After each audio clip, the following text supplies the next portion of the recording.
L'argent gouverne le monde. Personne n'en possède davantage que l'investisseur financier BlackRock. La société dispose de plus de 6 000 milliards de dollars d'actifs. Ils proviennent majoritairement de gros investisseurs, mais aussi de millions de petits épargnants. Lorsqu'on brasse autant d'argent, on peut influencer des entreprises, des politiciens et même des États. Avec quelles conséquences pour nous tous? Pourquoi en sait-on aussi peu sur le plus grand des géants de la finance mondiale? Personne ne voulait me parler autrement que sous couvert d'anonymat.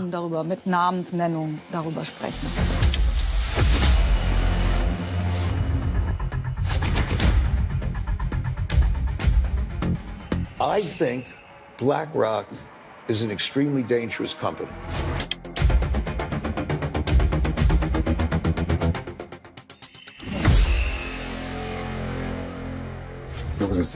On disait qu'on nageait avec les requins.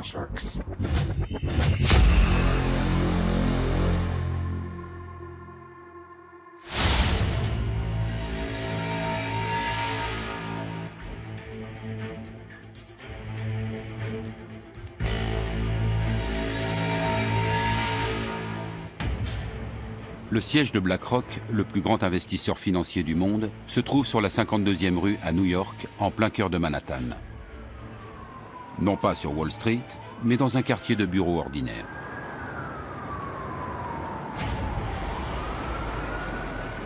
L'édifice est ouvert au public. Le rez-de-chaussée abrite une boutique de design ainsi qu'un café. Un pianiste est là pour créer une ambiance raffinée. Une cascade artificielle et de la verdure forment une oasis de bien-être.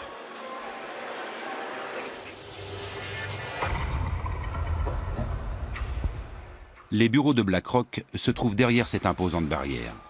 Le soir, les livreurs de repas se bousculent au portillon. Quand on travaille ici, on ne compte pas ses heures. Les affaires passent avant tout. À la tête de la société, Lawrence D. Fink, surnommé Larry. C'est le gestionnaire d'actifs le plus puissant du monde. Ses 14 500 employés brassent plus de 6 000 milliards de dollars. Aucune autre société au monde ne gère autant d'argent. Un tel succès ne tombe pas du ciel. Il faut faire preuve de motivation, d'ambition, d'intelligence et d'un grand flair. On peut bien sûr avoir de la chance et engranger 1 milliard en un an. Mais ensuite, il faut maintenir ce niveau, décrocher de nouveaux clients, parvenir à conserver ses investisseurs et, dans l'idéal, se développer. Et BlackRock ne cesse de croître. Depuis son introduction en bourse en 1999, son cours est monté jusqu'à plus de 400 $. La première action que Larry Fink a tenue dans ses mains en valait à peine 14.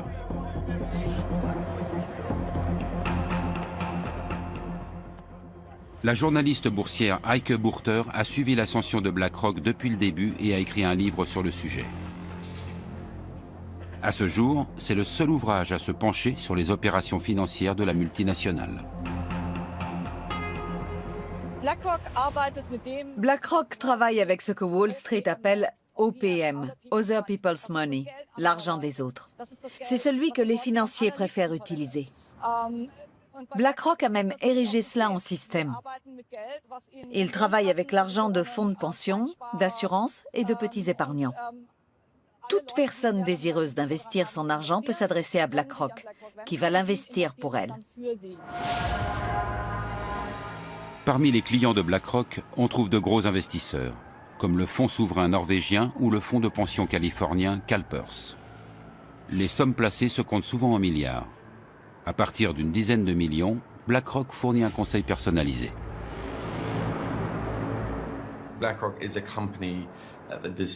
C'est une société qui doit être surveillée, car il s'agit du plus grand groupe d'investissement du monde. Avec 6 000 milliards de dollars d'actifs, elle est plus grosse que la plupart des banques, du moins en termes d'argent brassé. Depuis la crise financière, les groupes comme BlackRock sont les nouveaux rois du marché. Je ne pense pas qu'on puisse dire que BlackRock soit une entreprise connue. Je pense qu'elle est même totalement inconnue en France, à l'exception des milieux financiers. Et même dans les milieux économiques, les gens savent que c'est un investisseur important, qu'il est présent au capital de beaucoup d'entreprises, mais ils ne connaissent pas plus. BlackRock gère également l'argent de petits épargnants. Pour eux, elle propose des fonds plus abordables appelés ETF. Vendus sous la marque iShares, ils constituent près d'un tiers des actifs de l'entreprise. India, China, Brazil, iShares, small caps, large caps, iShares, industrials, low cost, every dollar counts, iShares. BlackRock vante la grande diversification des risques de ses ETF, ce qui attire les petits épargnants échaudés par la crise. Mais certaines voix s'élèvent pour dire que la multinationale a trop d'argent, qu'elle domine les marchés et pourrait mettre en danger l'ensemble du monde financier si elle se retrouvait en difficulté. Larry Fink réfute cependant ces critiques. The reality is, the capital markets are the capital markets. I don't control the capital markets. The whole world controls the capital markets, all the participants. L'influence de Larry Fink sur les marchés est-elle réellement aussi faible qu'il le prétend? Il est permis d'en douter. Au cours de la décennie qui a suivi la crise financière de 2009, BlackRock est devenu le plus gros investisseur du monde, en grande partie grâce aux ETF.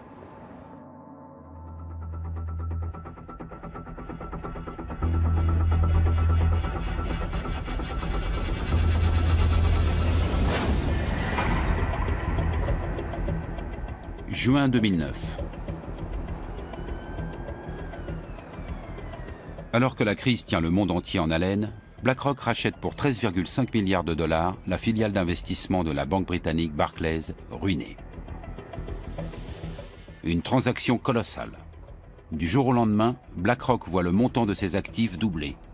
Mais plus important encore, la société se lance dans la commercialisation d'ETF. Les ETF ont pris de l'ampleur après la crise. On a alors vu se développer la plus longue bulle financière de l'histoire, qui ne cesse de grossir depuis maintenant une dizaine d'années. Et au cours de cette période, les ETF ont littéralement explosé. Et leur croissance se poursuit.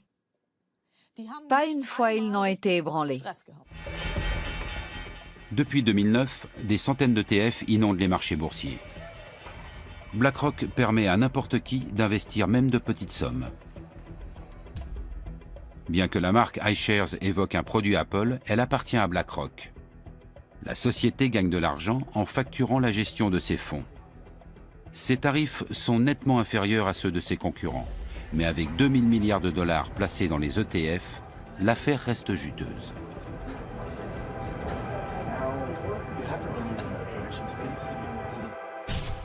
Le sigle ETF signifie Exchange Traded Funds, c'est-à-dire fonds négociés en bourse. Le principe est simple. On achète non plus des actions individuelles, mais la valeur d'un indice boursier. Prenons un exemple. Si quelqu'un achète un ETF qui réplique les performances du CAC 40, il investit en fait dans les 40 entreprises qui y sont répertoriées. Désormais, la valeur de l'ETF suivra toujours celle de l'indice. Si le CAC 40 grimpe de manière globale, l'ETF augmente aussi. S'il chute, l'ETF baisse également. Ainsi, plus personne ne décide des actions qu'il faudrait acheter. L'ETF suit automatiquement la valeur de la sélection d'investissement qui compose l'ensemble de l'indice. On fait un placement sur tout un marché ou sur un segment de marché. Tous les constructeurs automobiles, toutes les actions européennes ou ce que vous voulez. C'est un peu comme chez un marchand de glace. Il y a des ETF à tous les parfums. Depuis la crise financière, les clients n'ont plus confiance dans leurs banques. Nombre d'entre eux cherchent une solution transparente et rentable pour leur placement, d'autant que les comptes d'épargne ne rapportent pratiquement plus rien. Aux États-Unis, les ETF sont particulièrement à la mode. Actuellement, 2800 milliards de dollars sont placés dans les fonds négociés en bourse.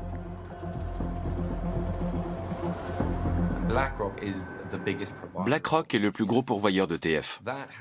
Cela nous a permis à tous d'épargner à moindre coût. Mais l'énorme pression que cela a créée a contraint les gestionnaires d'actifs traditionnels à baisser leurs tarifs. L'an dernier, le prix de ces services est tombé à un niveau historiquement bas, 2 fois moins élevé qu'il y a 20 ans. Tout le monde a fait d'énormes économies. Mais l'euphorie suscitée par les ETF retombe soudainement en 2015 lorsqu'une légende de Wall Street s'en prend par surprise aux produits phares de BlackRock. Pour son coup d'éclat, l'investisseur en fonds spéculatif Carl Icahn choisit une émission télévisée dans laquelle le ton est généralement plutôt amical.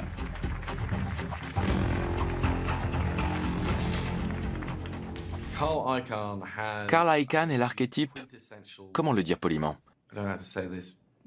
C'est l'archétype du type qui est tellement riche qu'il se fout tout simplement de tout. Il peut dire ce qu'il veut. Et il lui arrive parfois d'être impertinent.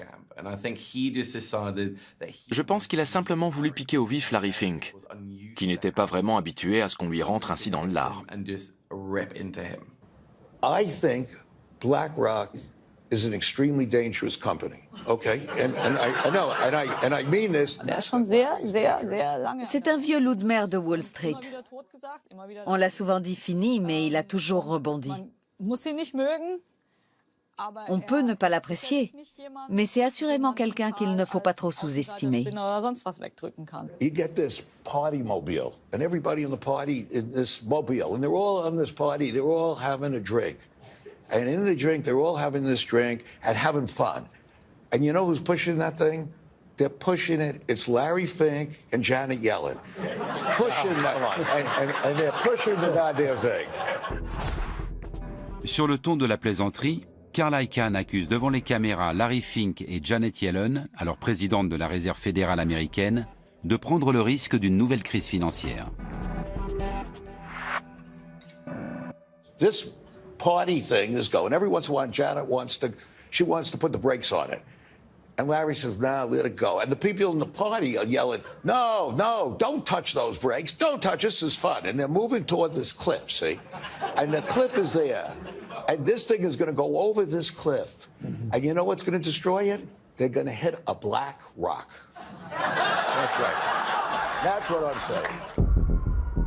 Un spécialiste de premier plan qualifie BlackRock de danger pour le monde de la finance. Son attaque va ternir l'image de l'investisseur financier. Y a-t-il vraiment trop d'argent placé dans ces ETF ?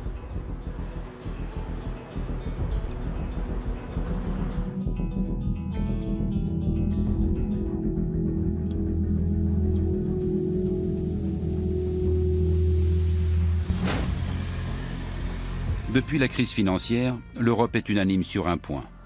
Plus jamais l'argent du contribuable ne doit servir à sauver les banques. Depuis 2014, c'est la BCE, la Banque centrale européenne, qui est chargée de les réguler et de les contrôler.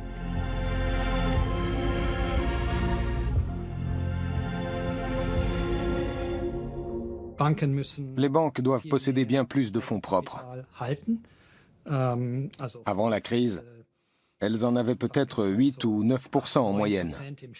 Aujourd'hui, dans la zone euro, elles en ont généralement entre 13 et 14%. C'est une moyenne. Les chiffres peuvent varier. Le siège allemand de BlackRock se situe non loin de la BCE. Gestionnaire d'actifs à l'échelle mondiale, la multinationale brasse aujourd'hui bien plus d'argent que la plupart des banques. Mais elle est nettement moins contrôlée. Puisque ce n'est pas un établissement bancaire et qu'elle n'accorde pas de crédit, elle n'est pas considérée comme étant d'importance systémique. On dit qu'un établissement présente une importance systémique dès lors qu'il est susceptible, en cas de difficulté, de provoquer dans le système financier un choc qui pourrait avoir un effet négatif sur l'économie réelle. Voilà comment je définirais l'importance systémique. BlackRock pourrait-elle être classée dans cette catégorie? Selon une étude du Conseil de stabilité financière, un organisme de surveillance créé par le G20 à la suite de la crise, les activités de BlackRock ont pris des proportions considérables. Si pour une raison quelconque ses clients venaient à vendre en bloc leurs ETF, tous les marchés boursiers pourraient être menacés. Et dans leur sillage, des milliers d'entreprises dont les actions plongeraient.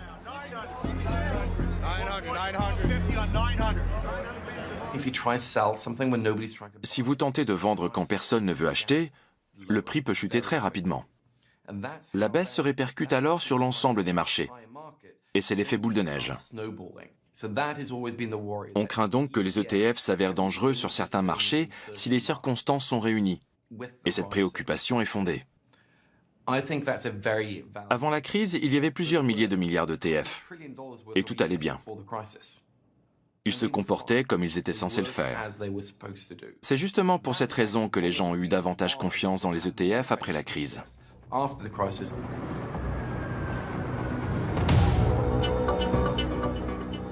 Même si les ETF ont bien résisté à l'époque, certains signaux indiquent qu'ils pourraient un jour en aller autrement. Comme lors du krach éclair de mai 2010, où les cours plongent subitement. Une grande partie des transactions concernent des ETF. Ce correspondant à Wall Street n'arrive pas à y croire.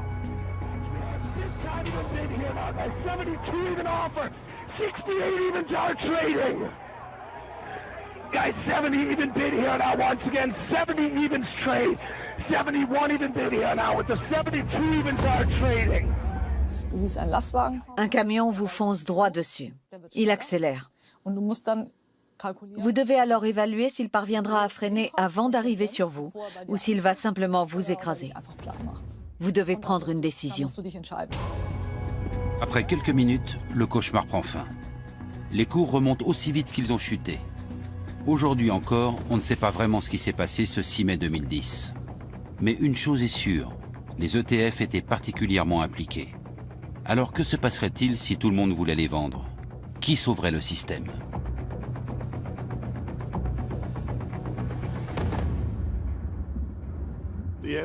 J'en sais rien. En l'absence d'un régulateur, cela pourrait devenir problématique, car personne ne serait là pour les tirer d'affaire. S'ils étaient adossés à une banque, elle interviendrait sans doute. Mais un établissement non bancaire, lui, n'en aurait pas les moyens. Une simple société de gestion ne dispose pas de suffisamment de fonds propres.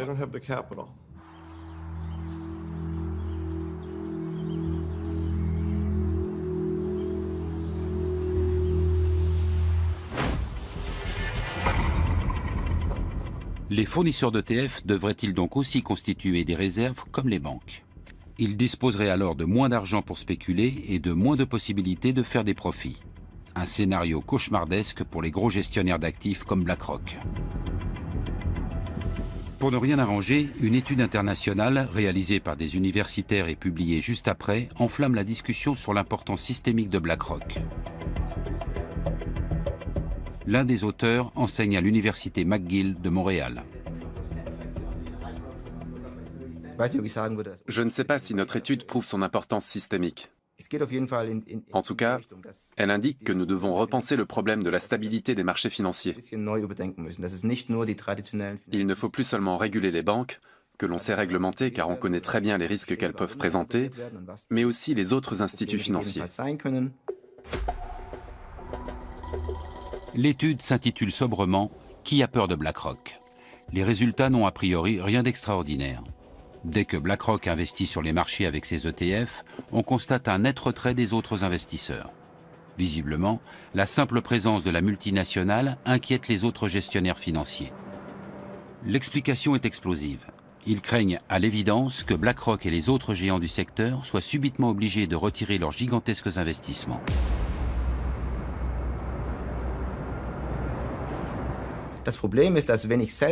Le problème, c'est que si mes investisseurs viennent me voir pour me dire que la valeur de leur portefeuille a chuté et qu'ils voudraient récupérer leur argent, je dois revendre leurs actions alors même que leur prix est à la baisse. C'est-à-dire au moment le plus défavorable. Tout le monde à la bourse craint une telle situation. Le sauve-qui-peut général tant redouté ne se ferait pas attendre. Un tel mouvement de panique pourrait alors s'avérer d'importance systémique. Les cours plongeraient, les investisseurs perdraient des milliards et les sociétés cotées subiraient d'énormes pertes. Le système imploserait. Les géants comme BlackRock emporteraient tout dans leur chute. Et qui sera là pour récupérer les ETF? Qui les achètera s'ils sont en train de plonger? Qui? Quand il n'y a plus personne, le marché plonge. On peut toujours dire que ça n'arrivera jamais. C'est en tout cas ce qu'affirme BlackRock.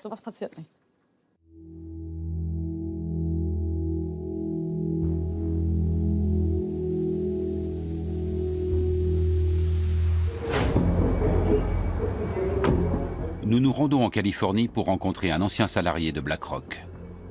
Nous devons lui garantir un anonymat total. Il a trop peur que cette interview ne compromette son avenir professionnel. Notre informateur a vendu de nombreux ETF. La pression exercée par BlackRock pour conquérir ce marché était énorme. Il cherche peut-être à créer un duopole. Une telle chose serait très mauvaise. Face à BlackRock, ne subsisterait plus alors qu'un seul autre pourvoyeur d'ETF. On n'en est d'ailleurs pas très loin. Avec Vanguard, le numéro 2 du marché, BlackRock se partage déjà les 2/3 du marché américain. En Europe, les iShares représentent près de 50% des ETF. Des millions d'Américains veulent sécuriser leur épargne retraite grâce à des ETF. Ils placent une partie de leurs revenus chez BlackRock qui leur versera plus tard une pension. Le groupe est d'importance systémique, dans la mesure où il gère une part significative de l'épargne retraite de la population américaine. Dans ce tribunal se joue un procès croustillant. BlackRock contre BlackRock, entreprise contre salarié. L'entreprise aurait violé son obligation fiduciaire à l'égard de ses employés. La plainte évoque une véritable cannibalisation. BlackRock aurait constamment transféré l'argent de leur pension entre différents fonds médiocres et encaissé des frais à chaque opération. Cela signifierait que BlackRock, par appât du gain, a réduit les pensions de ses propres salariés dans le seul but d'accroître ses bénéfices. Le préjudice s'élèverait à des millions de dollars.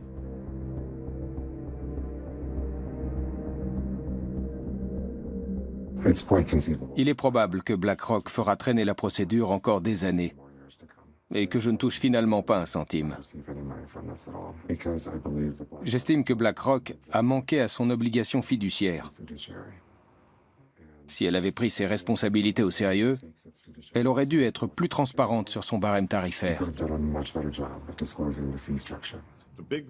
Le gros risque qu'ils courent, c'est de voir leur réputation entachée. Une grosse fraude qui saperait la confiance dans leur gestion serait bien plus dommageable pour eux qu'un problème financier.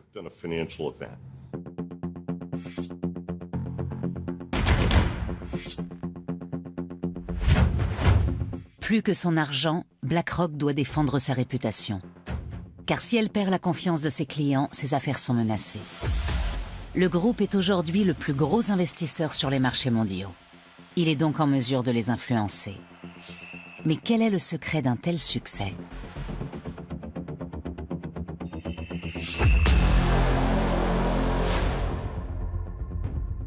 BlackRock est actionnaire de milliers de sociétés. Apple, Microsoft, Facebook, Shell. L'entreprise a placé ses fonds partout. Et même si cet argent est un simple prêt de ses clients, Larry Fink et ses gestionnaires peuvent en disposer à leur guise. Larry Fink a créé un écosystème comparable à celui d'une banque. Le groupe gère et génère beaucoup d'argent. Dès qu'il investit dans un nouveau secteur, les cours de la bourse grimpent immédiatement. Il pèse si lourd qu'il influence le marché. En Allemagne, BlackRock est un gros actionnaire dans les 30 plus grandes entreprises du DAX. Il en va de même en France, où la multinationale possède de larges parts dans les sociétés du CAC 40 comme Airbus, Renault ou L'Oréal. BlackRock est la cheville ouvrière des marchés financiers. C'est chez elle et chez les autres gros investisseurs institutionnels que les investisseurs américains et du monde entier placent leur épargne retraite. Ces groupes investissent pour nous. Ils sont les intermédiaires qui garantissent nos pensions et le bon fonctionnement des marchés. Ils ont une grande responsabilité.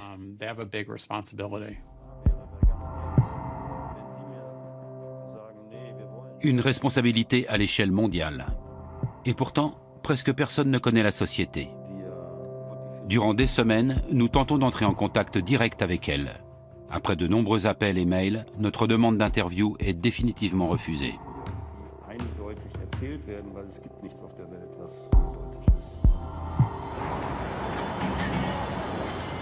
La journaliste Heike Burter en a elle aussi fait l'expérience. Depuis bientôt 20 ans, elle écrit sur Wall Street pour diverses rédactions. Mais au cours de ses recherches pour son livre sur BlackRock, elle s'est heurtée à un énorme mur de silence. Oui, en effet. Et quelque chose m'a surprise. Même parmi les gens extérieurs à BlackRock, ceux qui y avaient travaillé autrefois, qui espéraient y entrer un jour ou qui collaboraient simplement avec la société, personne ne voulait me parler autrement que sous couvert d'anonymat.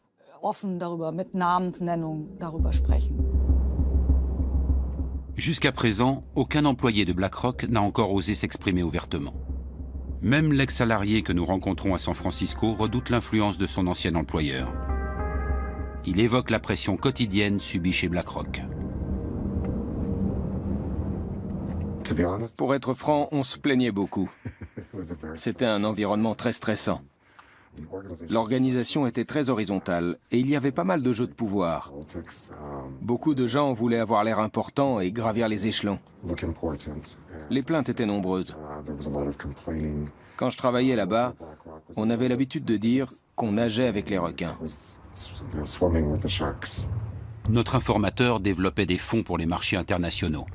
Ces produits devaient attirer des investisseurs du monde entier, avec de gros bonus à la clé en cas de succès. En cas d'échec, pression et stress. Et chez BlackRock, la définition de la réussite était claire. Une expression qu'on utilisait la résume bien. Rendre les riches encore plus riches. Je caricature, bien évidemment. Mais la réussite chez BlackRock, du moins pour moi, se mesurait à mes performances et à mes bonus. Ils louaient des salles où le PDG présentait les résultats du trimestre et exposait aussi ses objectifs.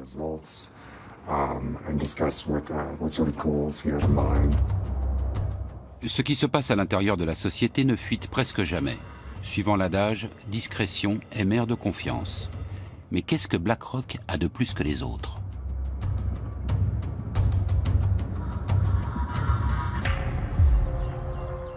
La réponse se trouve à 1300 km au nord de San Francisco, près de la frontière américano-canadienne.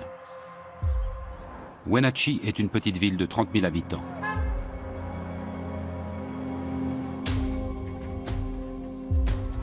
Le climat y est propice à la culture des fruits. Wenatchee s'est autoproclamée capitale mondiale de la pomme. Mais sa principale source de revenus provient d'ailleurs. Microsoft, Yahoo et d'autres y sont implantés car le barrage de Rocky Ridge leur fournit de l'électricité relativement bon marché. Exception faite des vergers, c'est assez désert.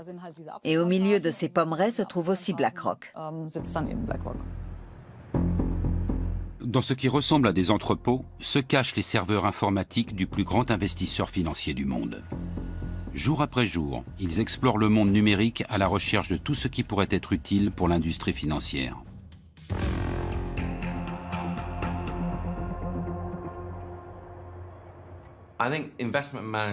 La gestion de placement est grandement tributaire de l'information et elle utilise donc bien plus de données que d'autres secteurs. Pas seulement les chiffres du PIB, du chômage ou du cours de la bourse, mais aussi les images satellites, les données de cartes bancaires, etc. Toutes ces empreintes numériques que nous laissons dans l'économie numérique, les gestionnaires d'actifs s'en emparent et les anonymisent au maximum avant de les utiliser pour réaliser des transactions et surveiller les risques. Et dans ce domaine, Larry Fink a une longueur d'avance. Le moindre mouvement boursier, la déclaration la plus anecdotique d'un ministre, tout est enregistré par les ordinateurs de BlackRock. La popularité des actions sur les réseaux sociaux sert également à évaluer la valeur des placements. Et tout cela sans intervention humaine. BlackRock a développé son propre programme d'analyse surnommé Aladdin. Une intelligence artificielle qui prend de nombreuses décisions toute seule. C'est évidemment le système qui est à la base de la gestion de risque, qui est la spécialité de BlackRock et qui permet effectivement de faire ce type d'investissement avec des coûts faibles. Dans le conte, le garçon des rues, Aladdin, avec un seul dé, s'enrichit avec l'aide d'un génie. Chez BlackRock, c'est le système informatique Aladdin avec 2 dés qui enrichit l'entreprise. Le programme réalise chaque semaine 200 millions de calculs afin de conseiller ou déconseiller certains placements. Prenons un exemple. BlackRock veut savoir si cela vaut la peine d'accorder des prêts immobiliers dans une région donnée.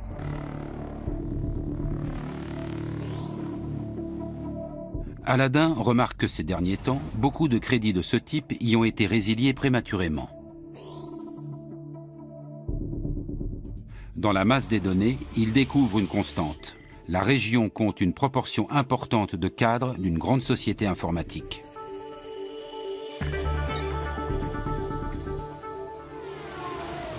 Le problème, c'est qu'ils sont souvent mutés.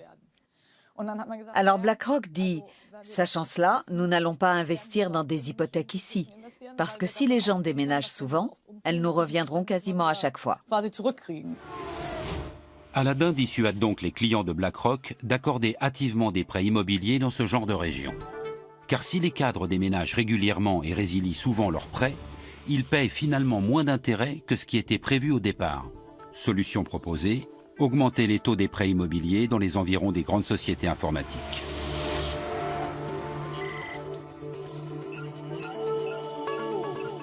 Mais Aladdin rapporte encore plus d'argent à BlackRock dans bien d'autres secteurs. Quelles sont les entreprises à suivre? Lesquelles sont surévaluées ou présentent des risques? Quels sont les projets des politiques? Où émergera la prochaine crise? Aladdin en sait davantage que n'importe qui. Et pour faire appel à ses pouvoirs magiques, il suffit d'y mettre le prix.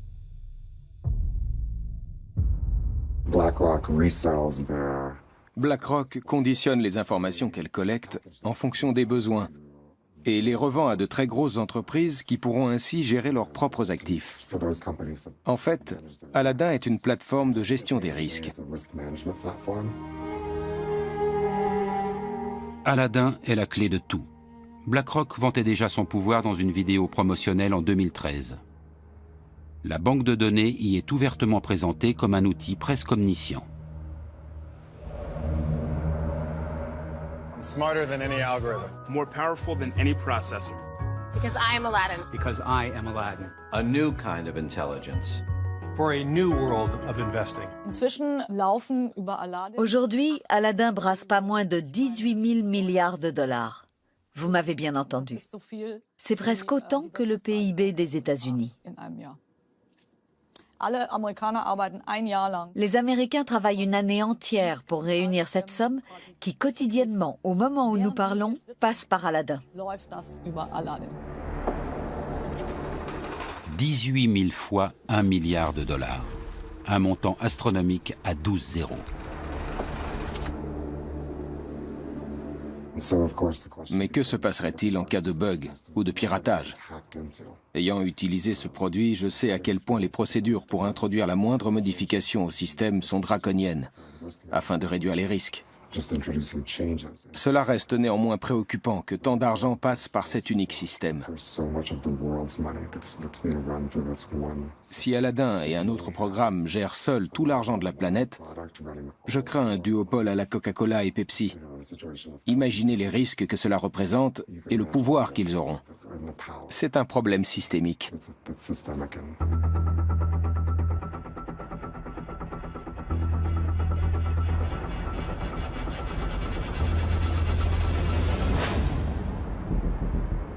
À la fin des années 1970, il n'y a pas de meilleur endroit que Wall Street pour gagner de l'argent rapidement. Pour devenir célèbre, on va à Hollywood. Pour faire fortune, direction la bourse.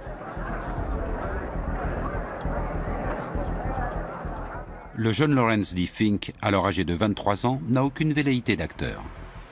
Sa maîtrise en administration des affaires immobilières en poche, il quitte Los Angeles pour se rendre à New York.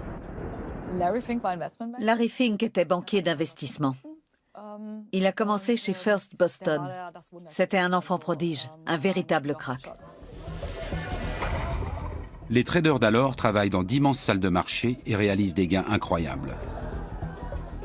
L'actuel PDG de BlackRock aurait joué pas moins d'1 milliard de dollars en bourse avec son service. Mais soudainement, le conte de fées prend fin. J'ai étudié de nombreux grands chefs d'entreprise et ils sont presque tous milliardaires. J'ai constaté que souvent, au début de leur carrière, ou parfois au milieu, ils ont connu un gros échec personnel qui leur a fait perdre énormément d'argent, voire leur emploi. La malédiction de Wall Street frappe Larry Fink au milieu des années 1980. À la suite d'une baisse des taux d'intérêt, des propriétaires échangent leurs anciens prêts onéreux contre de nouveaux prêts à des taux plus avantageux. Larry Fink ne l'a pas vu venir et se retrouve soudain avec sur les bras une montagne d'actions dont plus personne ne veut. Il a perdu 100 millions de dollars et est devenu persona non grata dans sa banque. D'autres sont passés par là. Quand vous prenez un tel bouillon, on vous évite dans l'ascenseur comme si vous étiez pestiféré. Plus personne ne veut être vu avec vous. Vous devez alors vous tourner vers autre chose. Ce qu'il a fait. J'ai effectué des recherches pour savoir s'il avait été licencié ou s'il avait démissionné. C'est difficile à dire, mais c'est probablement lui qui est parti. En 1988, Larry Fink parvient à convaincre la société d'investissement Blackstone de créer avec lui une nouvelle entreprise. Blackstone Financial Management mise sur une gestion des risques la plus parfaite possible. Peu après, Larry Fink en change le nom. BlackRock est né. Elle se caractérise par l'incroyable accent qu'elle met sur le risque, sous toutes ses formes, au point que cela en devient presque obsessionnel.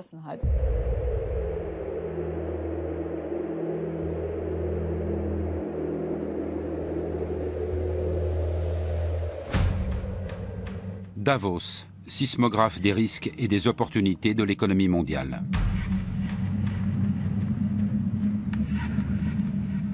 Une fois par an, jusqu'à 5000 policiers et militaires lourdement armés sont mobilisés dans ce village suisse où l'élite financière de toute la planète organise son forum économique mondial. Davos est une plateforme idéale, car les PDG de toutes les grandes entreprises, notamment technologiques, sont présents et viennent y puiser des connaissances. L'accès au forum est réservé aux participants dûment accrédités. Et seuls les chefs d'État sont autorisés à venir accompagnés de leur garde du corps. Davos offre aux grands de ce monde des possibilités illimitées d'étendre leur réseau. Dans le milieu de la finance, on dit que passer 3 jours à Davos, c'est s'épargner 3 mois de voyage. Ce sont des gens à part. Ils se connaissent tous. C'est un cercle très restreint. Ils se retrouvent dans des clubs ou à Davos. Ils s'assoient ensemble et discutent de l'état du monde, des inégalités sociales et des moyens d'y remédier. Ils évoluent dans les hautes sphères. Et BlackRock a toujours voulu être de la partie. Larry Fink rencontre ici des chefs d'État, des hommes politiques ou des PDG. Parfois, ils participent ensemble à des tables rondes. Mais la plupart du temps, ils s'entretiennent à huis clos. Larry Fink gère des actifs du monde entier. Cela va d'un fonds gouvernemental koweïtien à un fonds de pension allemand, en passant par une assurance australienne. Comme il a accès à toutes ces données, dans lesquelles il puise depuis plus de 20 ans, il a un aperçu unique de l'état du monde de la finance. Et grâce à cela, il produit à son tour ses propres données. Il est une pierre angulaire de cet immense réseau de personnes. Les interviews de Larry Fink sont rares. Dans celle-ci, réalisée à Davos, il évoque ses débuts et son premier job dans la boutique de chaussures de son père. At 10 years old, I was required to learn how to sell shoes and help my father. Well, I learned how to deal with people pretty early in my career, and it was a great learning lesson how to deal with people, how to appeal to people's needs, and I was a pretty good shoe salesman. Il s'agit là d'une des rares anecdotes personnelles connues au sujet de Larry Fink. Elle vise à donner l'image d'un homme d'affaires consciencieux et à réduire le fossé qui sépare depuis longtemps l'homme de pouvoir des petits investisseurs.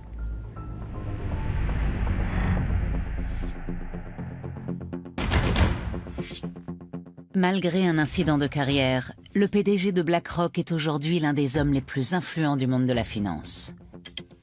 Il doit avant tout son ascension au logiciel d'analyse des risques Aladdin, qui offre à BlackRock un avantage considérable en termes de connaissances. On ignore ce qui est réellement stocké dans cette base de données. Quoi qu'il en soit, Aladdin prend de lourdes décisions en matière d'investissement à l'échelle mondiale. L'utilisation de ce programme pose la question de l'influence qu'il confère à BlackRock sur notre société.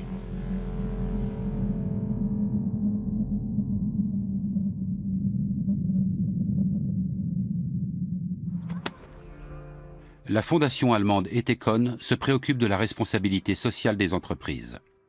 Ces dernières années, ses militants se sont intéressés à plusieurs reprises à BlackRock. Ils ont notamment passé au crible les déclarations publiques de Larry Fink.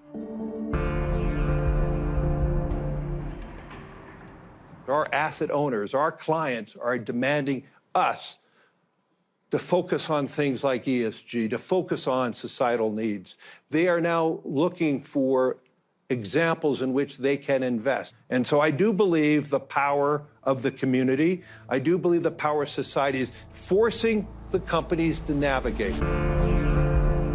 spricht davon, dass Unternehmen Il dit que les entreprises ou les grands groupes devraient s'inquiéter pour leur image, car les jeunes les scrutent de plus en plus sur les réseaux sociaux. Larry Fink publie régulièrement des lettres adressées aux dirigeants des entreprises dans lesquelles BlackRock a investi. Il s'y montre attaché à leurs responsabilités sociales. La société exige que les entreprises, à la fois publiques et privées, se mettent au service du bien commun. Pour prospérer sur le long terme, toute entreprise doit non seulement produire des résultats financiers, mais également montrer comment elle apporte une contribution positive à la société. C'est le discours à la mode actuellement. Mais pour moi, il ne s'agit que de blabla idéologique. Il se présente comme un visionnaire et un philanthrope, alors qu'il sait pertinemment ce que font ces entreprises, notamment Rheinmetall. Rheinmetall est l'un des plus gros fabricants d'équipements militaires d'Europe. Basé à Düsseldorf, le groupe vend des armes dans le monde entier. La fondation Ethicon a donc décerné à la société et à ses investisseurs un prix négatif, le Black Planet Award. En tant qu'actionnaire important, Larry Fink est nommément cité.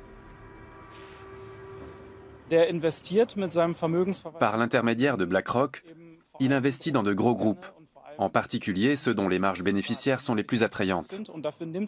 Même s'il sait très bien que ces entreprises s'enrichissent grâce à d'épouvantables guerres civiles, comme celle qui déchire en ce moment le Yémen. Il investit également dans des entreprises qui gagnent de l'argent en détruisant la nature.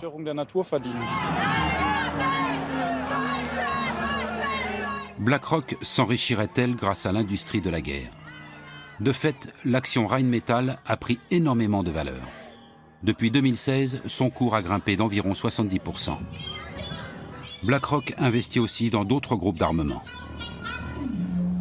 Est-ce en adéquation avec les lettres de Larry Fink dans lesquelles il appelle à plus de justice et de responsabilité vis-à-vis de l'environnement?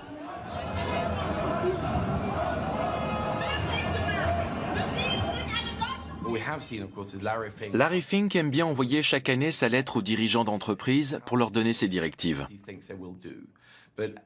Mais comme le Financial Times et d'autres journaux l'ont déjà fait remarquer, ce discours ne correspond pas toujours à ce que disent les gestionnaires de fonds de BlackRock au conseil d'administration des entreprises.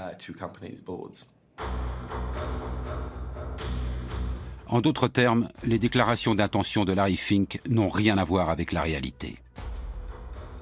BlackRock privilégie les investissements les plus rentables et non les plus éthiques. Comme avec Rheinmetall, qui continue de vendre des armes à l'Arabie Saoudite par l'intermédiaire de filiales, et ce, malgré l'interdiction d'exporter décrétée par le gouvernement allemand.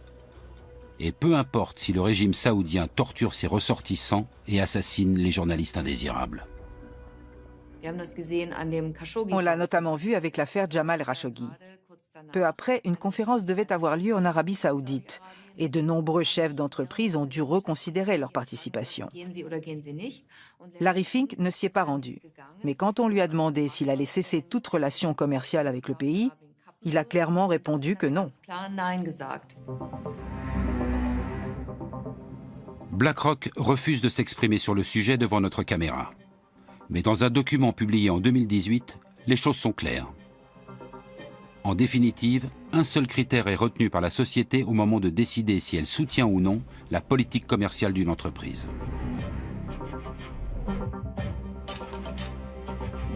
Nous voterons contre la direction si l'entreprise ne réagit pas ou ne semble pas agir dans l'intérêt à long terme des actionnaires. BlackRock reconnaît donc indirectement faire pression sur les entreprises lorsque les affaires ne vont pas comme prévu. Dans ce même document, la société indique également qu'elle souhaite promouvoir des critères ESG, c'est-à-dire environnementaux, sociaux et de gouvernance. Mais elle ajoute: les critères ESG sont souvent mal compris et on croit qu'ils impliquent de tenir compte des valeurs sociales et politiques dans le processus d'investissement. Il n'en est rien.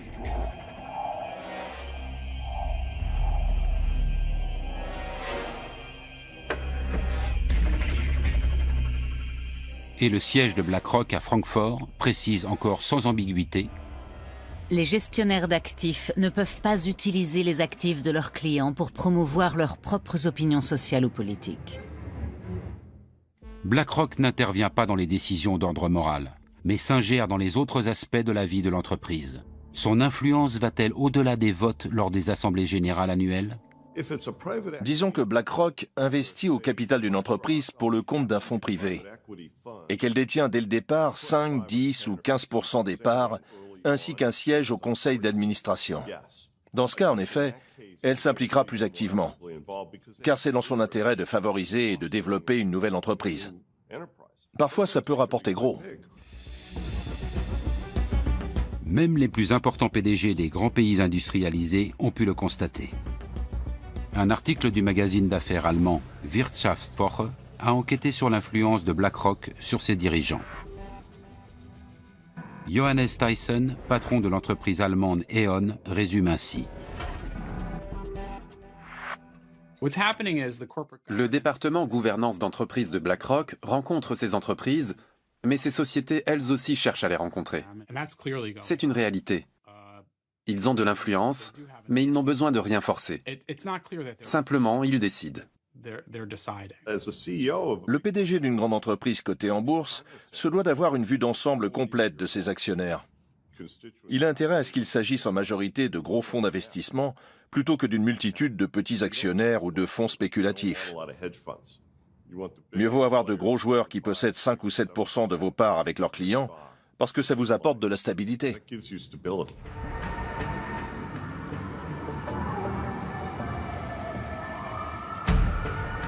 La puissance de BlackRock peut-elle être mise au service d'une noble cause? En décembre 2017, Emmanuel Macron invite à Paris des hommes politiques, des entrepreneurs et des responsables du secteur financier pour la première édition du One Planet Summit. Une décision importante est prise en clôture. Avec le soutien de la France et de l'Allemagne, BlackRock devra développer un fonds censé investir, par exemple, dans les industries durables en Afrique.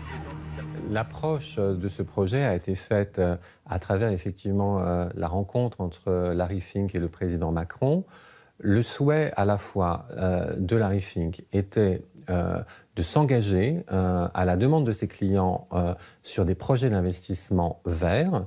Et le président Macron est à l'initiative de cette plateforme d'engagement que rejoignent beaucoup d'acteurs du secteur privé et des acteurs de la finance. Larry Fink demande ensuite au président français de lui ouvrir le marché des pays en développement, officiellement pour sauver le climat. Mais on peut aussi penser que la France et l'Allemagne aident tout simplement BlackRock à conquérir de nouveaux marchés et à gagner des investisseurs supplémentaires. On lui propose de sortir de sa zone de confort.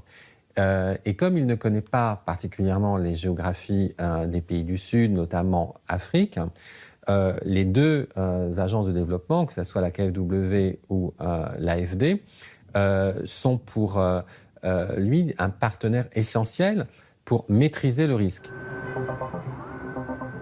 Aucun projet n'a encore été concrétisé. Une chose est néanmoins sûre. Le fonds ne devrait pas investir dans les pays très pauvres, mais uniquement dans les marchés en expansion. la volonté de BlackRock de quitter sa zone de confort pour sauver le climat a visiblement ses limites. D'autant que le groupe continue d'engranger de l'argent avec des entreprises peu soucieuses de protéger l'environnement. Cette contradiction entre parole et acte a donné lieu à de nombreux actes de protestation. Larry Fink se fait régulièrement épingler pour ses investissements dans les énergies sales comme le charbon, le pétrole ou le gaz. We're here in New York City today outside of BlackRock headquarters to give Larry Fink the only award that he really deserves. An award recognizing him as a climate fraud.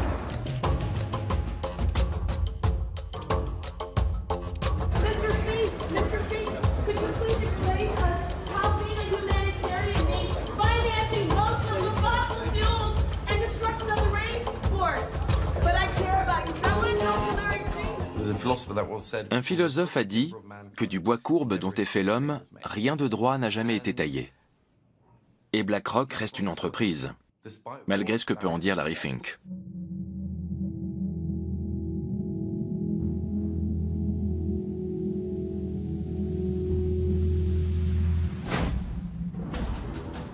La mainmise de BlackRock grandit à chaque nouvel investissement. Le groupe vote déjà aux assemblées générales de 17 000 grandes sociétés du monde entier et influence donc leur stratégie.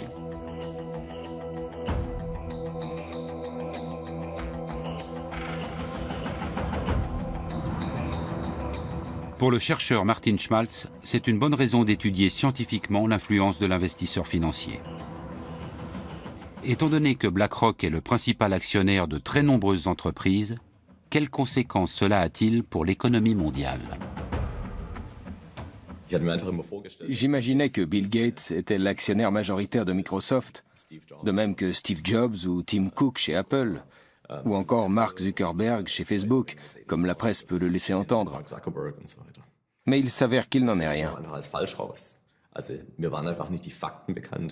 J'ignorais totalement que dans ces sociétés, les plus gros actionnaires sont non pas les fondateurs, mais Vanguard, BlackRock ou d'autres investisseurs de ce type.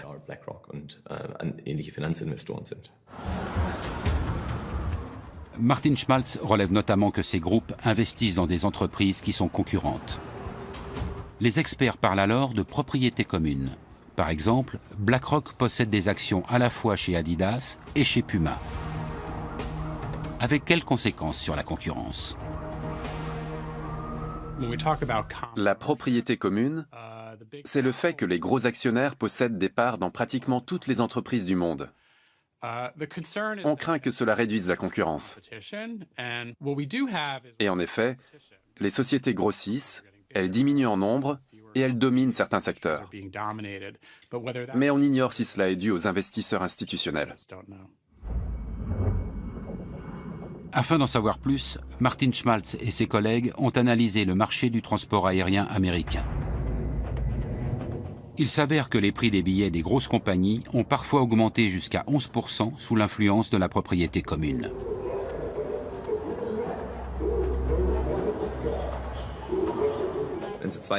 Disons que vous possédez une compagnie aérienne, et moi une autre, et que nous décidons d'échanger une partie de nos actions afin de devenir propriétaires à part égale. Nous avons alors beaucoup de propriétés communes. Les chiffres montrent que lors de telles transactions, généralement moins extrêmes que dans cet exemple, les prix du marché augmentent, en l'occurrence ceux des billets. Et inversement, quand vous revendez une partie de vos actions afin de réduire votre propriété commune, alors les prix baissent à nouveau. Les recherches de Martin Schmaltz montrent l'influence de la propriété commune sur le comportement des dirigeants d'entreprises concurrentes. Quand ils savent que leurs propres investisseurs ont des parts dans d'autres entreprises, ils ont tendance à moins se battre sur le terrain de la concurrence. Ce faisant, ils amorcent une spirale dangereuse. Si le PDG de la première entreprise fait un peu moins d'efforts pour réduire les coûts, et peut ainsi accroître ses profits, et que le PDG de la seconde fait de même, alors les coûts vont augmenter globalement dans le secteur. Ça va ralentir la demande et conduire les entreprises à moins produire. Quand les entreprises produisent moins, les prix des produits sont plus élevés, du simple fait que moins d'offres fait monter les prix. On peut donc se retrouver dans une situation paradoxale où les marges augmentent dans le secteur, alors même que l'effort de réduction des coûts est moindre. Cette étude a fait grand bruit dans le monde entier. Même la célèbre université de Berkeley surveille cette nouvelle menace qui plane sur la concurrence. Celle-ci, si Martin Schmaltz a raison, ne serait plus en péril uniquement en cas d'accord direct sur les prix.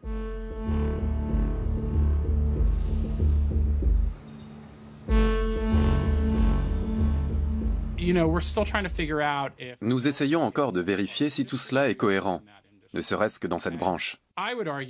Je dirais, pour ma part, qu'une seule étude universitaire ne prouve rien. Il faut en mener plusieurs sur un même sujet. Assurément, celle-ci est inquiétante et mérite d'être approfondie, mais elle n'est en rien irréfutable.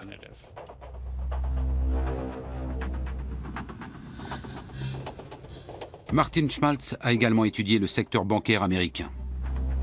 Là encore, plus la propriété commune est importante, plus les frais de compte sont élevés et plus les intérêts perçus par les clients sont faibles.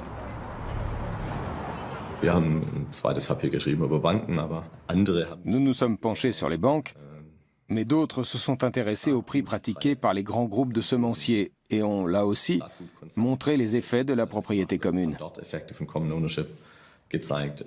Une demi-douzaine d'études indiquent que la propriété commune influence la faculté d'innovation des entreprises. Le sujet fait débat parmi les scientifiques. Les médias s'en emparent aussi, car il fait l'effet d'une bombe. Un monde où les grands groupes financiers limiteraient sévèrement la concurrence serait préjudiciable à l'ensemble des économies nationales.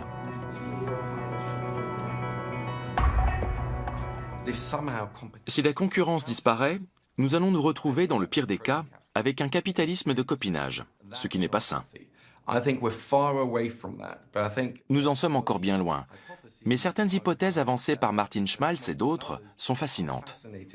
Ce qu'elles soulèvent doit nous pousser à la vigilance et à la réflexion, car BlackRock et d'autres grands pourvoyeurs d'ETF continuent de grossir. Si Martin Schmaltz a raison, l'économie de marché pourrait en être bouleversée. Les concurrents ne se battraient plus pour gagner la faveur des clients, mais seulement celle de leurs investisseurs. L'intéressé est souvent invité pour présenter les résultats de l'étude. Ici, devant l'Office fédéral des ententes, l'autorité allemande de la concurrence abonne.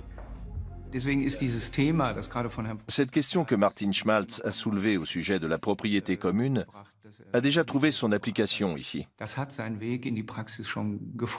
Nous examinons les choses au cas par cas et nous essayons de voir quels effets cela pourrait avoir sur la concurrence. Mais à ce jour, aucun cas n'a encore mené à une interdiction pour ce motif.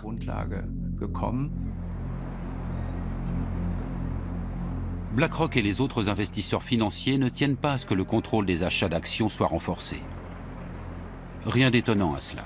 D'après les spécialistes, les 3 plus gros fonds d'investissement seraient actionnaires majoritaires dans 90% des 500 plus grandes entreprises américaines. La propriété commune est donc la règle et non l'exception.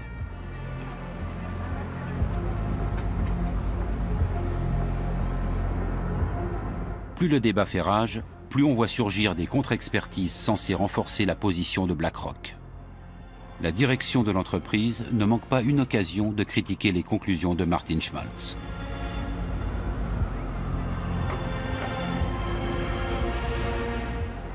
Afin d'examiner les dangers potentiels de la propriété commune pour l'économie, la Commission fédérale du commerce a organisé une audition à New York en novembre 2018. Les allégations de l'économiste allemand menacent les intérêts de BlackRock. La réponse des représentants de la direction de l'investisseur n'en est que plus cinglante. One of the suggested remedies for common ownership is to limit portfolios to one company per sector. In that case, virtually all diversified portfolios would no longer be viable. This engagement plays an important role in the corporate accountability chain, which has value not just for shareholders, but for society as a whole.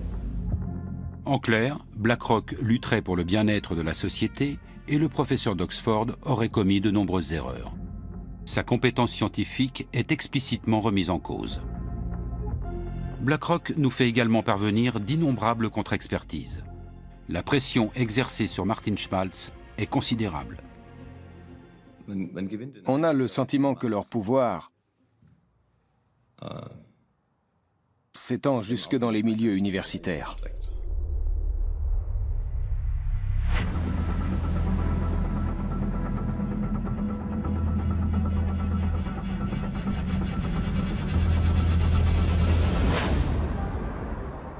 Dans le quartier de Wall Street, personne ne doute de l'impact significatif de BlackRock sur les marchés. Mais comment l'entreprise est-elle devenue si puissante en si peu de temps?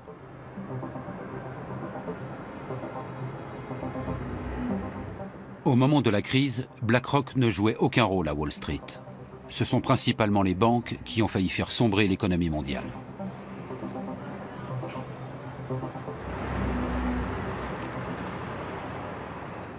En septembre 2008, la banque d'investissement américaine Lehman Brothers fait faillite, ébranlant dans son sillage le système financier mondial. L'une des tâches les plus urgentes consiste alors à déterminer la gravité réelle de la situation pour les divers instituts bancaires. Sur quels titres toxiques ont-ils spéculé? Quelle est l'ampleur des dégâts? Qui peut répondre à ces questions? Et surtout, à qui peut-on encore se fier?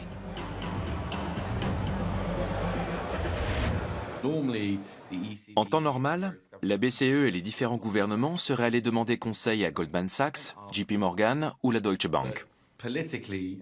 Mais après la crise, c'était politiquement délicat. Alors quand vous cherchez quelqu'un qui connaît vraiment bien les marchés, vous vous tournez vers les investisseurs, les gestionnaires de fonds qui passent leur journée à réfléchir au marché et à leur bon fonctionnement. Il était donc naturel qu'ils deviennent des conseillers de premier plan. Aux États-Unis, le secrétaire au Trésor et la Réserve fédérale s'adressent à Larry Fink et chargent BlackRock d'analyser les comptes d'AIG, le plus grand groupe d'assurance du monde. Larry Fink assure au directeur de la Réserve fédérale de New York, Timothy Geithner, qu'Aladin permettra à son équipe de reconnaître les titres toxiques. Le programme informatique de BlackRock devient la bouée de sauvetage de la Réserve fédérale, totalement démunie. Aucun appel d'offres n'est réalisé. Ces projets ne s'obtiennent pas sans relation. Bien sûr, ils sont annoncés. Mais avec BlackRock, étonnamment, on fait souvent valoir qu'il fallait aller vite, trouver quelqu'un en urgence. Le contrat suivant ne tarde pas à venir. Le président américain Barack Obama et Timothy Geithner doivent sauver Citigroup. Personne ne sait exactement combien de créances douteuses détient la banque. BlackRock entre dans son calculateur toutes les informations et les données concernant le géant bancaire. Résultat, le gouvernement américain alloue à ce dernier des milliards de dollars d'aide publique.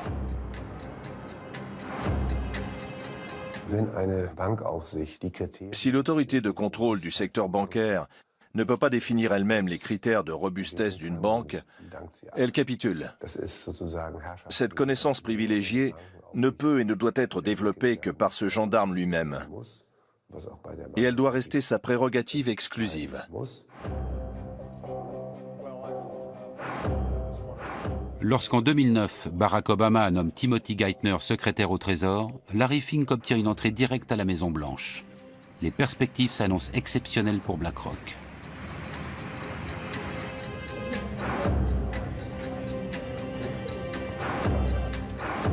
À mesure que ses liens avec la Réserve fédérale et le secrétaire au Trésor se renforcent, de nouveaux domaines d'activité s'ouvrent pour BlackRock, désormais chargé de tester la résistance des banques américaines.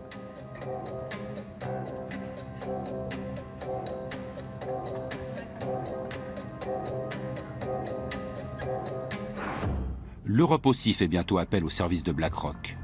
À la suite de la crise financière, l'Union européenne renforce la réglementation sur les banques. En 2014, la BCE est chargée du contrôle bancaire européen.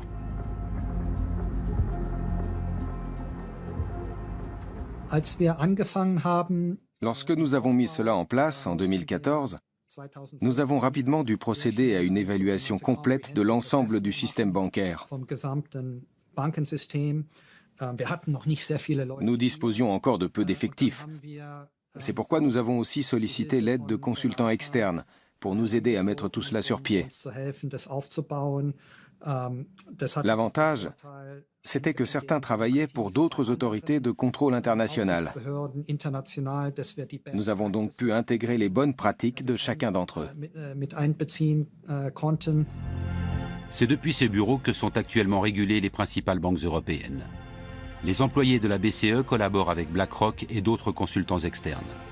La plus haute autorité de contrôle public en Europe partage ainsi ses données économiques les plus sensibles avec BlackRock.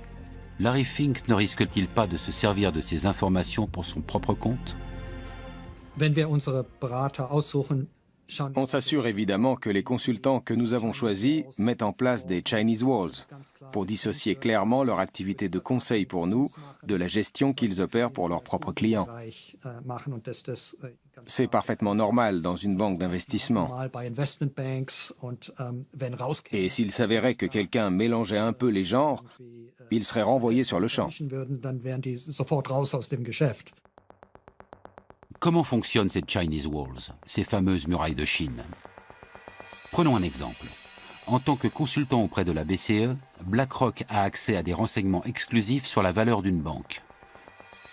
En théorie, la multinationale pourrait utiliser ses connaissances à son avantage pour spéculer à Wall Street. Mais cela serait totalement illégal. Par conséquent, les services d'analyse et d'achat doivent être séparés par une barrière infranchissable. Chaque société embauche à cet effet des employés supplémentaires censés protéger ces murailles. Ces gens sont assis à côté des gestionnaires de fonds et leur disent « Vous ne devriez pas faire ceci. Vous ne pouvez pas parler à ces personnes. » Ou encore « Vous devez déclarer cela. » Il y a aussi différents programmes de contrôle informatique. Nous savons que l'être humain excelle dans l'art de contourner ces contrôles. Le souvenir de la crise est néanmoins encore très frais. Pour l'heure, il y a quelques pommes pourries dans le panier, car il y en a toujours. Mais cela ne constitue pas une menace imminente. Les Chinese Walls peuvent-ils réellement prémunir contre tout délit d'initié?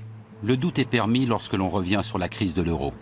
En juillet 2015, BlackRock a en effet acheté des obligations d'État grecques au moment même où le monde entier spéculait sur une prochaine chute de leur valeur. Ce que presque personne ne savait à l'époque, c'est que BlackRock venait d'éplucher les comptes des banques grecques à la demande de la BCE. BlackRock a-t-elle utilisé illicitement ces informations? Peu de temps après, la faillite de la Grèce a été évitée et les primes de risque sur les obligations d'État grecques ont chuté, ce qui s'est avéré rentable pour la multinationale. Pour sa défense, BlackRock rappelle qu'elle est une société réglementée. L'équipe de consultants indépendants qu'elle a montée en 2008 est, dit-elle, strictement séparée des services d'investissement, y compris physiquement. En outre, elle est régulièrement soumise à des contrôles techniques et opérationnels. Le Chinese Wall, c'est le grand mythe de la finance, c'est ce qu'on a toujours dit. C'est la raison pour laquelle on a séparé, notamment aux États-Unis, toutes les activités entre le marché, les activités de détail. En général, ça fonctionne un certain temps. Et puis, comme dans toutes les murailles, il y a toujours des trous par lesquels les choses peuvent passer. En Grèce, le groupe américain éveille à nouveau les soupçons. Alors que le pays lourdement endetté est pressé par l'Union européenne de privatiser ses bâtiments publics, BlackRock investit dans l'immobilier avant tout le monde. C'est l'ancien banquier Paskalis Bouroris qui organise la privatisation pour le compte de l'État. Peu de temps après, il obtient un poste de direction dans la succursale grecque de BlackRock.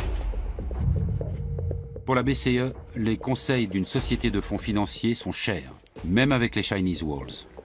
Mais elle espère reprendre bientôt son indépendance. D'année en année, au fil des tests de résistance, le rôle des consultants s'est amenuisé. Il est fort probable que d'ici 2020, nous ne fassions plus appel à aucun d'entre eux et que nous utilisions notre propre expertise.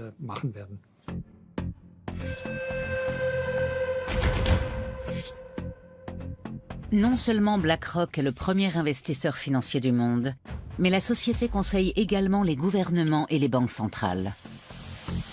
Beaucoup craignent que cette activité lui donne accès à des informations sensibles sur le système financier, qu'elle pourrait utiliser à son avantage.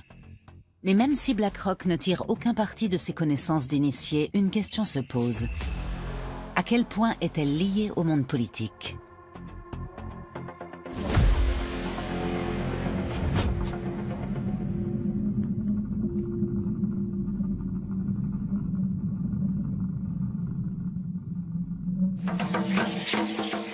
Avec 127 millions d'habitants, le pays d'origine des Aztèques est le 10e pays le plus peuplé du monde. Son PIB par habitant est pratiquement équivalent à celui de la Chine. Malgré les problèmes qu'il connaît, le Mexique aiguise donc les appétits. Notamment celui de BlackRock. Depuis 2008, le groupe américain investit massivement dans ce pays.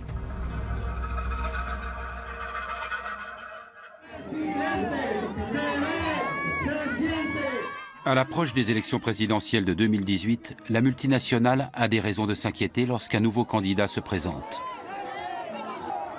Il s'agit d'un politicien de gauche, Andrés Manuel López Obrador, ancien maire de Mexico. Beaucoup d'investisseurs craignent qu'il ne nationalise d'importants secteurs de l'industrie, comme le souhaitent nombre de ses partisans. Le candidat le plus fort était alors M. López Obrador, l'actuel président du Mexique. C'était celui qui allait le plus à l'encontre des courants politiques et économiques dominants en vigueur dans le pays depuis des décennies. Le secteur de l'énergie récemment privatisé est au cœur des débats. BlackRock y a placé beaucoup d'argent et prévoit d'investir dans un nouveau gazoduc. Avec l'ancien président, la confiance règne. Mais l'élection d'un homme de gauche imprévisible risque de mettre en péril les investissements du groupe. Et ce, précisément au Mexique, le pays préféré de Larry Fink.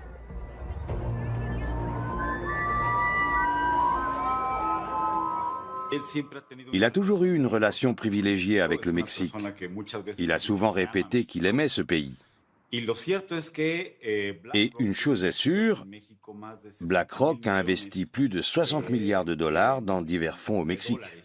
Le contraste ne pourrait être plus grand.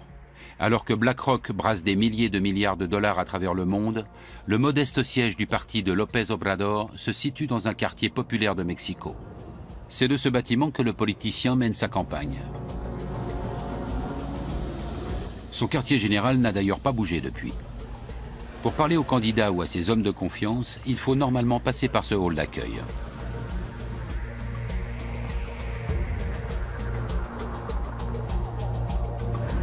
Larry Fink en est toutefois dispensé lors de sa venue en mai 2018. Avec d'autres gestionnaires financiers, il a le privilège de rencontrer le politicien de gauche dans un hôtel de luxe. Le contenu de leur discussion reste confidentiel. Toujours est-il que le candidat Obrador déclare alors publiquement que les fonds d'investissement américains restent les bienvenus au Mexique. Je crois que cette rencontre a été, et j'insiste sur ce point, une marque de confiance. Ça allait bien au-delà d'une simple démonstration de bonne volonté.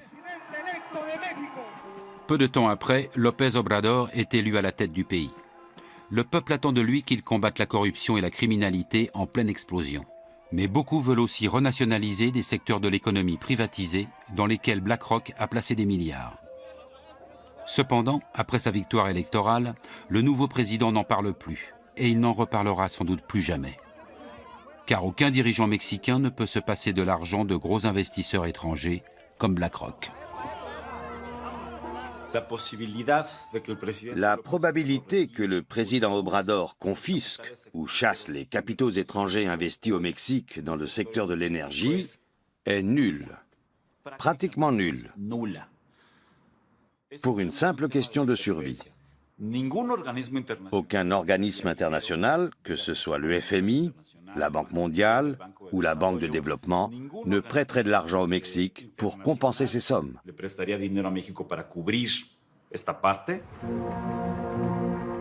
BlackRock s'est fermement établi dans le secteur énergétique mexicain il y a une dizaine d'années.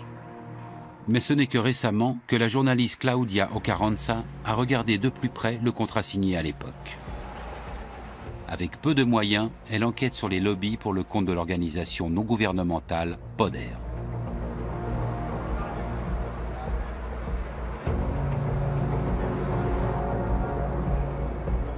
Pour des raisons de sécurité, nous ne pouvons pas filmer l'extérieur de son bureau.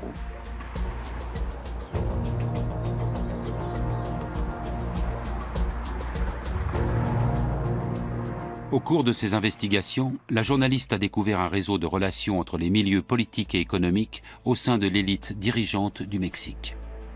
Un nom revenait sans cesse, celui de BlackRock. Depuis 2011, des personnalités importantes du pays entretiennent des relations étroites avec le groupe financier. Pour commencer, BlackRock a engagé le fils de Carlos Slim. Le premier entrepreneur du Mexique, à l'époque l'homme le plus riche du monde, était en très bons termes avec la multinationale. Peu après, BlackRock a engagé Gerardo Rodríguez Regordosa. Alors secrétaire d'État aux finances, il s'était prononcé en faveur de la privatisation des entreprises publiques, ce qui allait dans le sens de son futur employeur, BlackRock. En 2015, Larry Fink a rencontré le président de l'époque, Enrique Peña Nieto, au sujet de la compagnie pétrolière publique Pemex. On ne sait pas exactement ce qui s'y est dit, mais il existe un mémorandum d'entente entre BlackRock et Pemex. Il n'est donc pas difficile de comprendre à quoi a servi cette réunion. Pemex, qui était une entreprise publique, est devenue une entreprise semi-publique. Cela signifie que son capital a été ouvert aux investisseurs privés nationaux ou étrangers. Claudia Ocarranza a eu accès au mémorandum. Il prévoit la création d'un bureau d'études commun à BlackRock et Pemex, ayant pour but de soutenir leur collaboration dans des projets énergétiques au Mexique. Le contrat proprement dit, qui contient tous les détails, reste à ce jour confidentiel. Officiellement, car il s'agirait d'un secret commercial et que cela pourrait menacer la relation entre BlackRock et Pemex, ainsi que la concurrence. Aujourd'hui encore, on ignore quel est le pourcentage maximal que BlackRock peut détenir dans une entreprise énergétique, ou quelles sont ses obligations en termes d'investissement. On n'en sait toujours rien.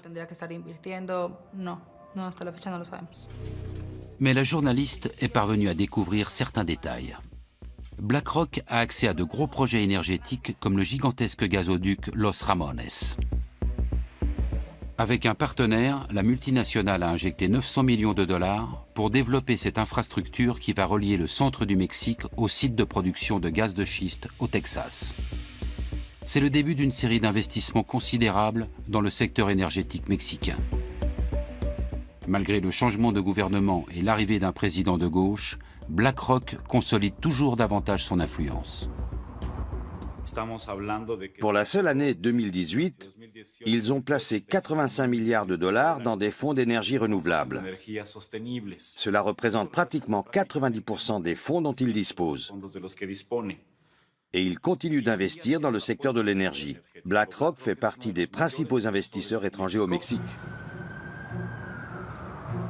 Outre le secteur de l'énergie, BlackRock s'intéresse surtout aux fonds de pension mexicains. En 2014, la Banque nationale l'autorise à investir une partie de l'épargne retraite des Mexicains.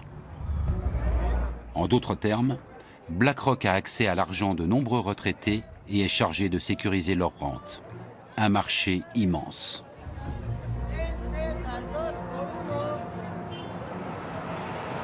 L'autorisation émane de la Commission nationale du système d'épargne pour la retraite, la CONSAR. Et ce, bien qu'un gestionnaire de BlackRock soit alors poursuivi pour délit d'initié.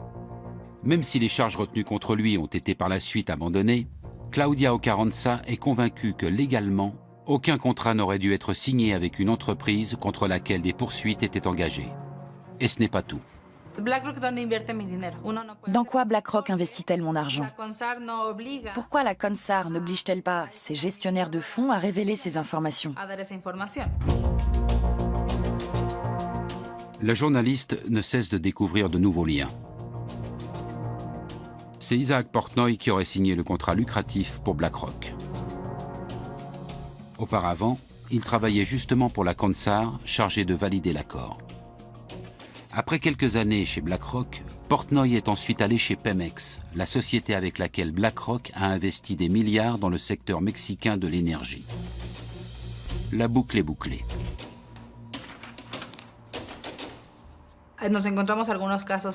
Nous avons rencontré quelques cas comme celui de BlackRock et Isaac Portnoy. Il est important de préciser que nous n'avons aucune preuve que celui-ci ait fait quoi que ce soit d'illégal. Mais nous savons qu'il siégeait à la CONSAR, qui réglemente les fonds de pension au Mexique. Un cas classique de pantouflage. Des personnalités importantes issues d'institutions publiques ou politiques se retrouvent chez BlackRock. Et inversement, en fonction des besoins.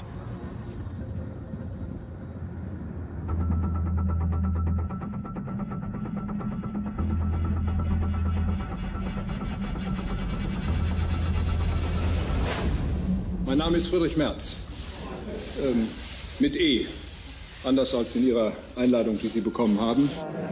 Lorsque la chancelière allemande Angela Merkel annonce en 2018 vouloir quitter la présidence de la CDU, un ancien haut responsable politique pose sa candidature pour lui succéder. Friedrich Merz, ancien président de groupe de la CDU au Bundestag, est entre-temps devenu président du conseil de surveillance chez BlackRock. Si les gens passent de BlackRock à la politique, je trouve ça moins problématique qu'ils se fassent payer ou autre. Ils pensent comme leur ancien employeur ou donneur d'ordre. Ils restent prisonniers de ce mode de pensée. Ils appréhendent le monde avec les yeux d'un employé de BlackRock. Au-delà de la question de la réglementation, c'est dérangeant qu'un dirigeant allemand puisse mettre toutes ses relations politiques à disposition d'une entreprise aussi puissante. Et que de surcroît, il revendique le droit de protéger les activités de gestion d'actifs de BlackRock, prétendument dans l'intérêt des citoyens. Mais personne n'est dupe. De même qu'il n'est pas crédible en connaisseur du monde économique. Il n'a jamais occupé de fonction de management. Dans la course à la présidence de la CDU, Friedrich Merz soutient également une mesure d'aide fiscale aux fonds de pension privés. Mais il omet de préciser que son ancien employeur en tirerait avantage. Wir haben eine viel zu geringe Ausstattung der betrieblichen und der privaten Altersversorgung mit kapitalgedeckten Systemen.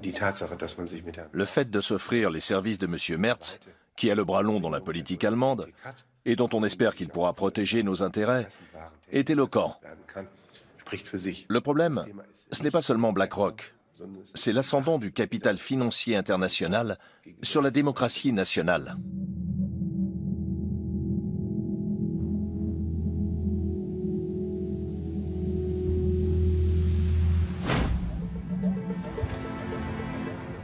En France, 5 mois après l'élection présidentielle de 2017, une rencontre mémorable a lieu à l'Élysée. Emmanuel Macron invite des investisseurs, au premier rang desquels figure Larry Fink, le PDG de BlackRock.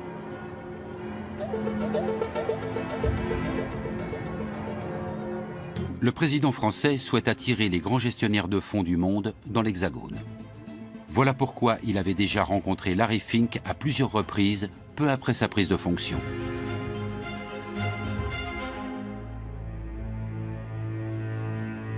Aujourd'hui comme alors, les entretiens ont lieu à huis clos.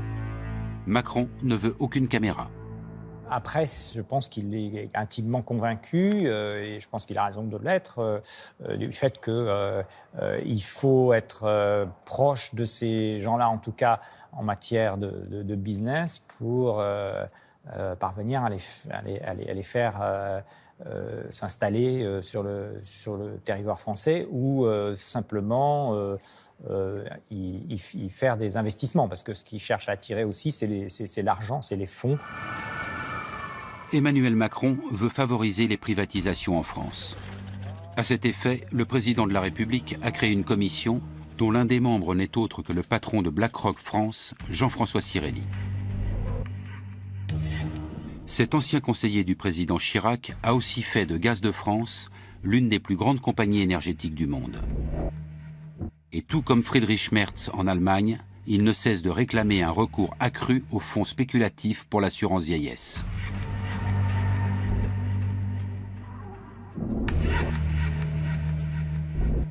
Nous faisons une étude chaque année pour savoir ce que veulent les Français pour leur retraite. En même temps, ils sont conscients que les régimes obligatoires ne suffisent pas pour assurer le niveau de vie qu'ils souhaitent à leur retraite. Et donc, je crois qu'il est très important qu'il y ait un nouveau pilier et qu'il y ait un nouveau pilier pour développer ces produits. Pendant que les lobbyistes financiers comme BlackRock renforcent leurs liens avec Emmanuel Macron, le gouvernement français se heurte au mouvement des Gilets jaunes.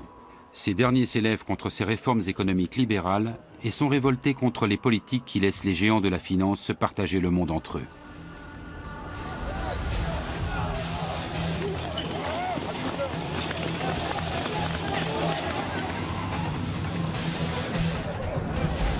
Du tout, donc ce sont des gens qui sont en protestation par rapport au système. Alors, est-ce que cette protestation par rapport au système, elle est due à la financiarisation et à BlackRock et à tous ses amis de la finance? C'est un peu rapide. Ce qui est vrai, c'est que le système de la finance lui-même a été générateur d'un niveau d'inégalité assez important et que la protestation de ces gens-là, elle est aussi contre les inégalités.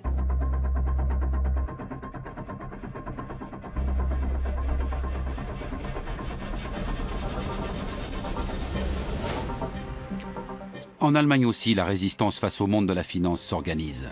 De plus en plus de citoyens se sentent menacés.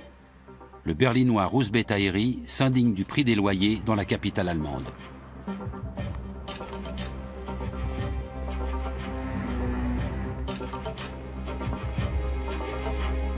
Il est particulièrement révolté par l'influence des investisseurs financiers au sein de l'entreprise immobilière Deutsche Wohnen.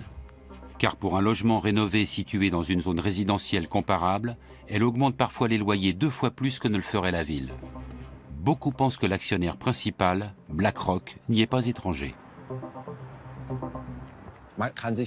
Difficile de croire qu'une entreprise milliardaire comme BlackRock, ou plus exactement multimilliardaire, délaisse un tel investissement.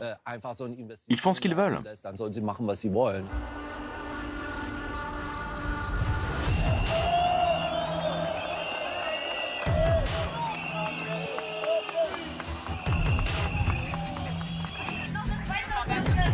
Des dizaines de milliers de personnes manifestent à Berlin afin de mettre un terme aux agissements de Deutsche Wohnen et de BlackRock. Ils veulent exproprier la société immobilière pour obtenir une indemnisation. BlackRock perdrait alors l'un de ses plus gros objets d'investissement en Allemagne.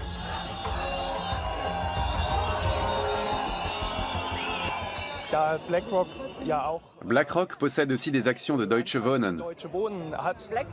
Elle doit détenir près de 10% des parts. Ils préfèrent préserver leurs dividendes plutôt que d'entretenir les logements. Ils sont aussi chez Vonovia et dans toutes les grandes entreprises. BlackRock a tout intérêt à ce que les loyers augmentent. Russ Bettaieri a déjà récolté 70 000 signatures en faveur de l'expropriation. La colère contre les spéculateurs et les augmentations éhontées des loyers est si grande que le monde politique est bien obligé de prendre son initiative au sérieux.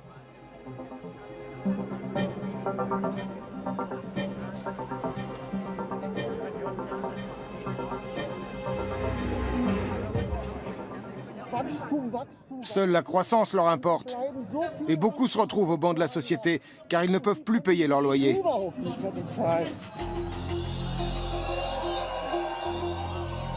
La pression de la rue a déjà fait bouger les choses. Le débat qui a suivi la manifestation a conduit à un gel des loyers durant 5 ans, ce qui a fait chuter le cours de l'action Deutsche Wohnen d'environ 20%. Pour BlackRock, c'est une source de revenus sûre qui menace de se tarir.